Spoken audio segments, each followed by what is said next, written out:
I'm Yali. Hi, I'm Meg. Audrey. I'm Evan. And we're the Group Three!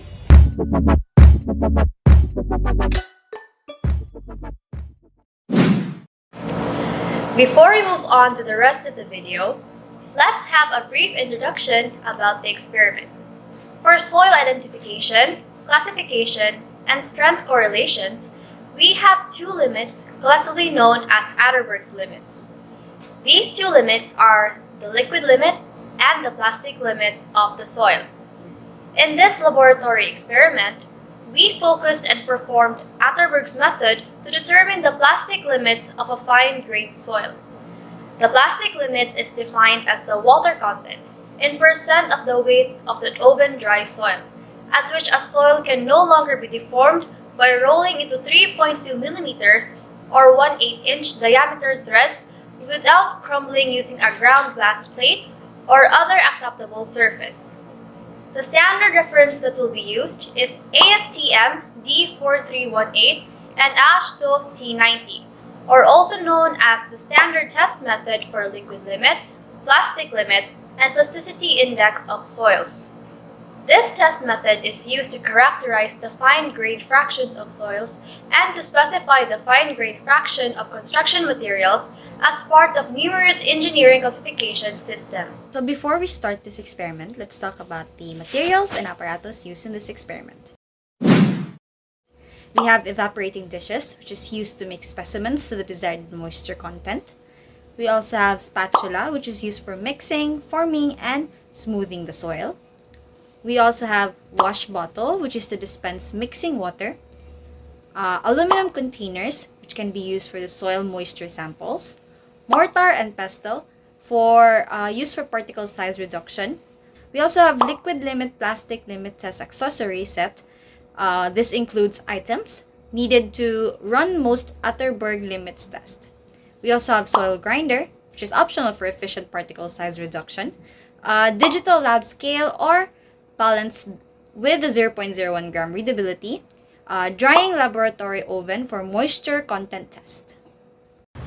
So here are the procedures for this experiment.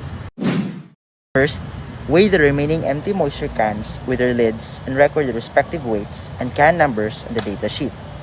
Second, take the remaining 1/4 of the original soil sample and add distilled water until the soil is at a consistency where it can be rolled without sticking to the hands. Third step, form the soil into an ellipsoidal mass. Roll the mass between the palm or the fingers and the glass plate. Use sufficient pressure to roll the mass into a thread of uniform diameter by using about 90 strokes per minute. Take note that a stroke is one complete motion of the hand forward and back to the starting position. The thread shall be deformed so that its diameter reaches 3.2 millimeters or 1/8 inches, taking no more than 2 minutes. When the diameter of the thread reaches the correct diameter, break the thread into several pieces. Knead and reform the pieces into ellipsoidal masses and re-roll them. Continue this alternate rolling, gathering, kneading, and re-rolling until the thread crumbles under the pressure required for rolling and can no longer be rolled into 3.2 millimeter diameter thread.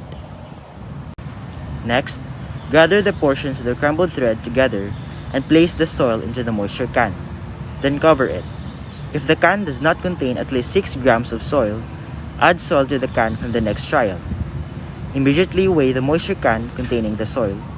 Record its mass, remove the lid, and place the can into the oven. Leave the moisture can be in the oven for at least 16 hours. Next, repeat steps 3, 4, and 5 at least 2 more times. Determine the water content from each trial by using the same method used in the first laboratory. Remember to use the same balance for all weighing. Standard test method for liquid limit, plastic limit, and plasticity index of soils, also known as ASTM D4318 and AASHTO T90, shall be utilized as a standard reference. As part of several engineering classification systems, this test technique is used to describe the fine-grained fractions of soil and to specify the fine-grained fractions of building materials. The plastic limit can be calculated using either rolling equipment or hand rolling. The hand rolling technique was applied in this experiment. This continues to adhere the accepted test procedure for the specified range of soils. Rolling the wet soil into thread-like structures measuring 3.2 mm diameter as stated in the standard reference was followed. The water content of trials 1, 2, and 3 are 43.5%, 52.2%, and 39.9%.